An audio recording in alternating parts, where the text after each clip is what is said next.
Nararamdaman mo bang humina ang pandinig mo? O madalas ka bang pinagsasabihan na, ang lakas ng TV mo? Baka kailangan mo nang magpatingin sa isang audiologist.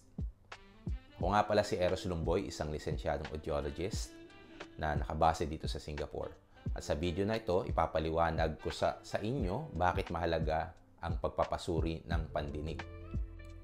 Una sa lahat, hindi lang matatanda ang nagkakaroon ng hearing loss. Kahit bata, teenager, or adult ay pwedeng maapektuhan.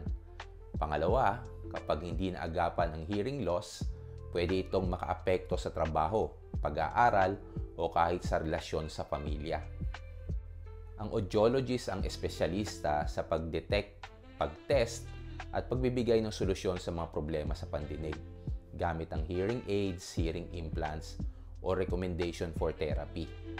Kaya kung may napapansin ka na pagbabago sa pandinig mo, huwag mo nang ipagpaliban. Maagang aksyon at maagang solusyon ang dapat mong gawin. Para sa mga solusyon, bisitahin ang aming website sa www.eroslumboy.com.